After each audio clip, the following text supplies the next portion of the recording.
Oggi c'è RadioRomaLibera.org, la prima emittente di podcast cattolici in Italia. Per saperne di più è possibile visitare il sito www.radioromalibera.org. Leggiamo dal Martirologio Romano. Santa Giuseppina Bakhita, vergine, che, nata nella regione del Darfur in Sudan, fu rapita bambina e venduta più volte nei mercati africani di schiavi. Patì una crudele schiavitù. Resa infine libera, a Venezia divenne cristiana e religiosa presso le Figlie della Carità e passò il resto della sua vita in Cristo, nella città di Schio, nel territorio di Vicenza, prodigandosi per tutti.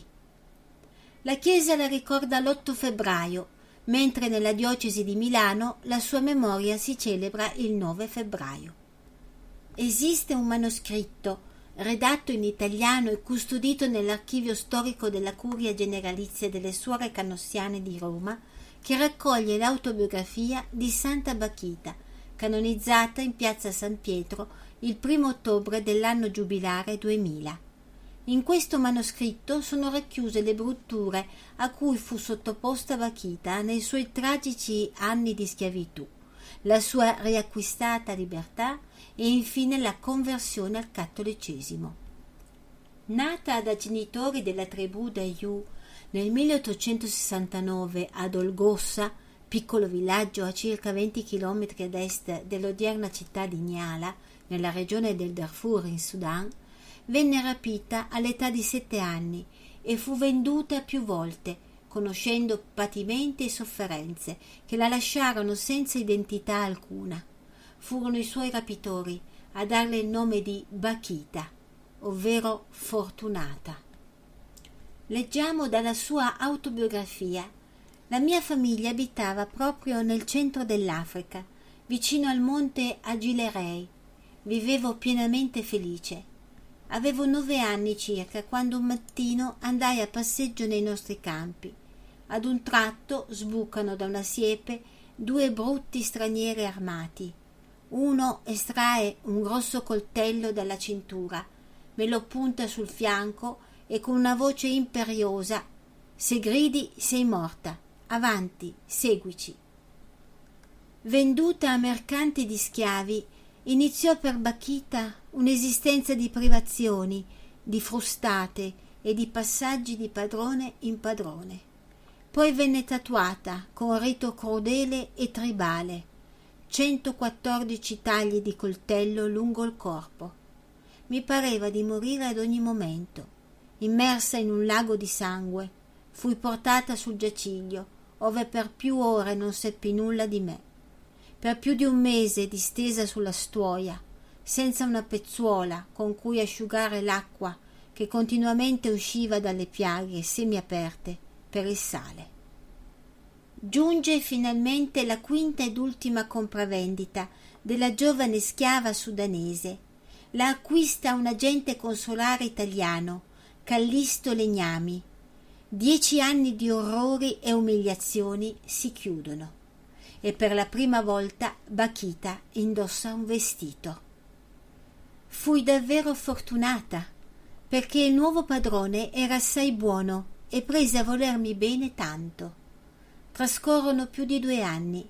L'incalzante rivoluzione madista fa decidere il funzionario italiano di lasciare Khartoum e tornare in patria.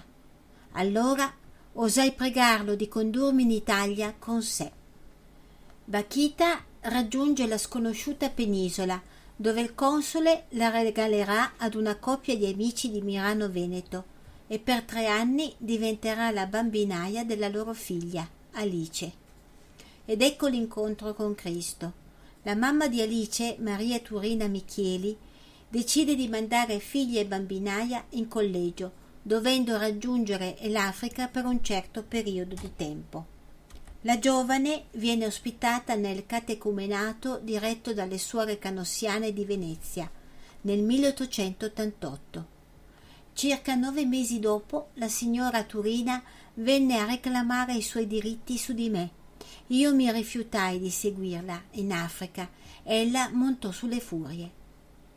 Nella questione intervennero il patriarca di Venezia Domenico Agostini e il procuratore del re, il quale mandò a dire che, essendo io in Italia, dove non si fa mercato di schiavi, restavo libera. Il 9 gennaio 1890 riceve dal patriarca di Venezia il battesimo, la cresima e la comunione, e le viene imposto il nome di Giuseppina Margherita Fortunata, che in arabo si traduce appunto Bakhita. Nel 1893 entra nel noviziato delle Canossiane. Pronunciate i santi voti senza timori: Gesù vi vuole, Gesù vi ama, voi amatelo e servitelo sempre così. Le dirà il cardinale Giuseppe Sarto, nuovo patriarca e futuro San Pio X. Nel 1896 pronuncia con convinzione e ardore i voti religiosi, avviandosi ad un cammino di santità. Cuoca, sacrestana e portinaia saranno le sue umili mansioni. Donna di preghiera e di misericordia, conquistò la gente di Schio, dove rimase per 45 anni.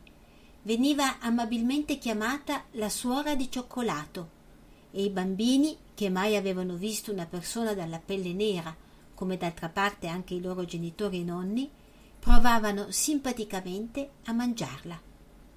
Ella catturava per la sua bontà, la sua gioia, la sua fede. Già in vita la consideravano santa, e alla sua morte, sopraggiunta l'8 febbraio 1947 a causa di una polmonite, tutta la città veneta si vestì a lutto. Le ultime parole che Bakhita pronunciò prima di morire furono: «Me ne vado, adagio, verso l'eternità. Me ne vado con 2 valigie. Una contiene i miei peccati, l'altra, ben più pesante, i meriti infiniti di Gesù Cristo». Ella fu sempre grata al suo passato, lo stanno a dimostrare le sue stesse parole. Non si può non restare devotamente ammirati di fronte ad un'anima che lascia scritto: «Se incontrassi quei negrieri che mi hanno rapita e anche quelli che mi hanno torturata, mi inginocchierei a baciare loro le mani, perché se non fosse accaduto ciò non sarei ora cristiana e religiosa». Oggi c'è RadioRomaLibera.org, la prima emittente di podcast cattolici in Italia. Per saperne di più è possibile visitare il sito www.radioromalibera.org.